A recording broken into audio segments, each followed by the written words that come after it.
Ladies and gentlemen.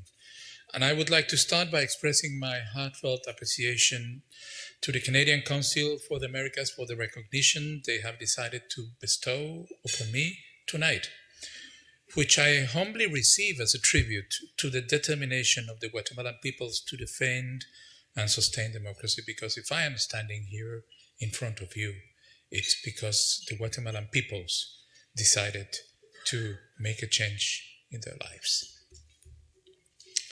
This thoughtful gesture strengthens my commitment and that of my government to the ambitious goals we set for electoral victory, to rescue our political institutions from corruption and enable the flourishing of a democratic society, one that protects fundamental freedoms and allows us to prosper both as individuals and as a society.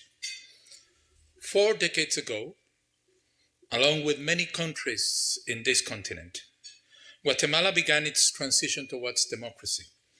Through a decade-long process of democratization and pacification, our nation moved away from authoritarian rule and armed conflict to establish an electoral democracy rooted on the principles of rule of law. Together with the guarantee of full respect of human rights and fundamental freedoms, our emerging democracy carried another promise under its arm, the promise of fair and inclusive development, the promise of a substantial improvement in the living conditions of every person, the promise of ending ethnic and class-based discriminations, the promise of a dignified life for all. Since then, a generation was born and has matured along the development of our political institutions and the promise of inclusive development. 10 elected governments have come and gone, and authoritarian rule has been effectively substituted by an electoral democracy. And yet, in Guatemala, as in many Latin American countries, the promise of inclusive development that was inherent to democratization has not been fulfilled, while democratic institutions are not yet consolidated and therefore, again, in danger. The promise of development has not been fulfilled because the cancer of corruption encroached into our political system, crept into our public administration. Decades of abuse of unaccountable governance by corrupt elites left behind a legacy of political opacity and administrative plunder. Corruption has been rampant in Guatemala, and we have found it in every corner of government, in infrastructure contracts, in procurement of office supplies, in the hiring of civil servants. Its impact extends far beyond our public finances. Sustaining corruption demanded impunity, and ensuring impunity meant criminalizing and persecuting anyone who dared to stand against the corrupt. It certainly hindered our development efforts. But worst of all, corruption has undermined the Guatemalan people's confidence in their government and its institutions, in their political system, in democracy, and in themselves. This is the political reality against which we rose as a political movement, demanding and obtaining a clear mandate for change. The main goal of my government is to rebuild the Guatemalan people's faith in democracy, in government, and in themselves. And in order to do this, we need to rebuild transparent institutions that effectively and efficiently deliver public services. Guatemalans need a police force they can trust, a public health system where they can receive the care they need when they need it, regardless of the income and the language that they speak. Guatemalans need good roads, safe playgrounds, and beautiful schools. They need functioning state institutions that efficiently deliver public goods in order to realize once again that there can be such a thing as good government, that paying taxes is not an act of submission to theft, and that democracy is not a sham tailored to the needs of self-serving elites. In order to do that, in order to provide the public services that the Guatemalan people deserve, which we can achieve since we are the largest economy in Central America, we must begin by tackling corruption. Tackling corruption and protecting our democracy are the keys to inclusive development. In turn, development will restore people's confidence in democracy and their commitment to it. It's easier said than done, to state the obvious, and we have encountered many challenges along this road. With the hope that our experience fighting corruption might be of use to others facing the same scourge, let me share with you some of our findings. First, we have come to realize just how tragically intertwined corruption and public life in general are in our country. In many ministries, we have reformed our procurement processes only to realize that the same contractors who we strongly suspect bet the corruption piñata of the last few decades and picked up the candy are still very often the only ones legally qualified as state providers. In fact, one thing that corruption does very well is it distorts market competition for public works to the point of eliminating those that choose to follow their conscience and follow the law. So it is not only about eliminating the corrupt, it is about reconstructing mechanisms and bringing back decent people into public service and bidding for public contracts. Second, we have to deal with the fact that individual members of what we may call the old corruption regime remain in key positions in Guatemala's institutions and political establishment. We are dealing with a justice system that over the years was subject to capture by corrupt cliques of politicians, business people, and bureaucrats, some of which remain encroached in key positions in the legal system. Under the cloak of formal office and authority, they not only continue to pursue their corrupt interests, but criminalize and prosecute whistleblowers, activists, journalists, and political opponents. And that includes even us, government officials committed to combat corruption. Our challenge is to relentlessly sustain our anti-corruption efforts in face of these threats, remembering that in doing so, all our actions need to uphold the rule of law and demonstrate allegiance to our democratic constitution. There are no shortcuts. Third, while some of these corrupt actors are determined to resist anti-corruption efforts, we have found others who are willing to come clean, to be part of the change, but are afraid of that skeletons in their closets will come back to haunt them. Fear about the consequence of past actions becomes a paralyzing force that prevents many from joining the forces of change in society. Our challenge is to create reasonable pathways that assuage the fears of those who are willing to change and commit to non-repetition, while ensuring we do not enable new forms of impunity. Fourth, we need to strengthen and enlarge our anti-corruption coalition. Youth, indigenous peoples, young professionals all over the country were key to ensure our electoral victory. But more and more people are realizing that corruption is not an unavoidable curse, and that they are joining this national effort to promote transparency and fight corruption. Together, the private sector, civil society, and government are already collaborating in the effort. It is a coalition that requires constant tending, constantly expanding to make it as broad as society itself, caring to strengthen its members' commitment, and ready to be innovative and flexible when facing ever-changing challenges. These are the challenges that we are facing and which have led us to come up with creative solutions. We are steadily gaining control of the public procurement systems in all of our ministries. In certain cases, we have resorted to innovative solutions.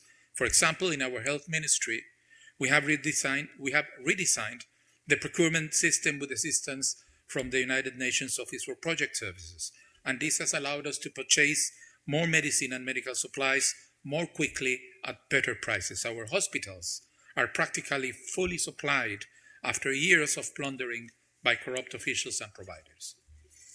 In our effort to modernize government, we are digitizing most of our administrative procedures, a key measure to simultaneously improve efficiency and access to public services and reduce opportunities for bribe-taking.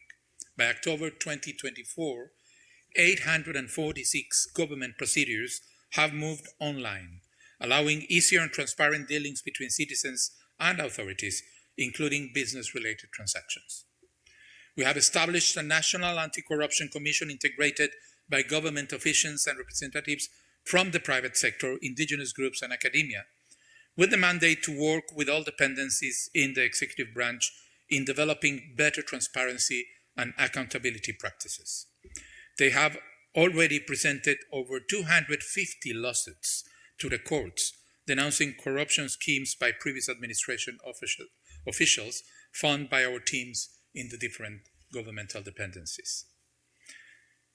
Under their leadership, the government is initiating a broad dialogue with multiple societal stakeholders in order to build support for an ambitious legislative agenda, which includes legislation on whistleblower protection, on corporate stakeholder transparency, and on money laundering identification. We believe that dialogue is key to ensuring that our steps are secure and our path ahead remains steady. We are doing all this on fighting corruption and promoting transparency while advancing on basic development initiatives. About half of all Guatemalans currently live in poverty. About half of our children are undernourished and thus are destined to experience severe developmental delays. Families remain poor because poverty is perpetrated through an intergenerational cycle. To break this cycle, we are expanding cash transfer programs to impoverished families and making important investments in basic infrastructure such as housing improvements, sewage systems, and new country roads. Cash transfers are conditioned on families sending their children to school and attending regular medical assessments. We are making sound investments in rebuilding our public school infrastructure, bringing healthy meals to every child that attends school, and revising our teacher recruitment processes. In just 1 year, we have renovated more than twice the number of schools the previous government did in its 4-year term. In just 1 year, we have built 3 times the number of health posts built during the previous administration's full term.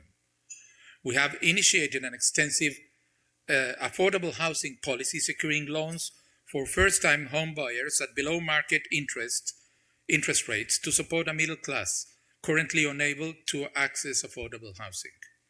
To make sure everybody benefits from economic growth and development, we are supporting medium and small enterprises through soft loans and training. We created a new fund providing loans to small farmers. We are putting in place the biggest scholarship program in our history and have established a special fund for industrial development and innovation. We are keeping an eye on our long-term goal, eradicating corruption to reinstate faith in democracy and in government, while making sure that we tend to the people of Guatemala's most urgent demands, rebuilding their confidence in their ability to control their own destiny. And we know that by taking corruption out of the equation, we are also fostering a better business climate, attracting national and foreign investment to a country with an enormous potential, thanks to a strategic geographical location and abundant natural resources. We are keen to bring international partners to be part of the better future we are building.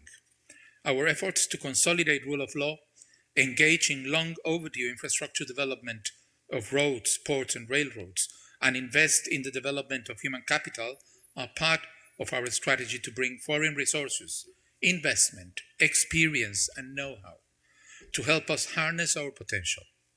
And we hope to see Canadian companies and institutions walking this road together with us.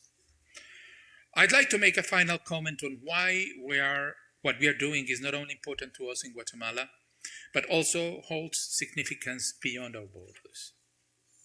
After the promise of inclusive development through democracy faltered, many in Latin America and beyond started arguing that effective government is anathema to democracy, that we need to trade away our freedom, our rights, our dignity in order to obtain safety, security, and food. But but all over our continent and beyond, we have seen how those who have renounced democracy in favor of the supposed benefits of authoritarianism have failed to see the promise of development materialize while sinking once and again into a spiral of abuse, corruption, and violence. Guatemala will not go back to authoritarian rule. As a people, we made a collective commitment more than 3 decades ago to never again allow violence to mediate our political engagements. We are taking the path less traveled. We are moving forward. We are sustaining our commitment to democracy, and through it, we are building a society that will allow each and every one of its members a dignified life, a hopeful future. We firmly believe that inclusive development can only flourish in democratic environments, and we are determined to make our government a confirmation of this principle. One that we should keep in mind as the world heads into an era of uncertainty, with international violent conflicts in the rise, and while authoritarian leaders threaten to do away with rule of law, not only in their own countries, but in the international system. We believe that a rules-based international order, one in which the principles of democracy can thrive, is in the best interest of every country, small countries like Guatemala and large developed countries such as Canada. That is why democracy in Guatemala is important for democracy everywhere. We know we have a rough road ahead, but we are optimistic and confident that we are destined for freedom and welfare. And we know that on this path, we can count on the company and support of democratic countries and peoples like Canada. We thank you dearly for supporting our people in this process and recognizing this effort in the award I humbly receive today. Thank you very much.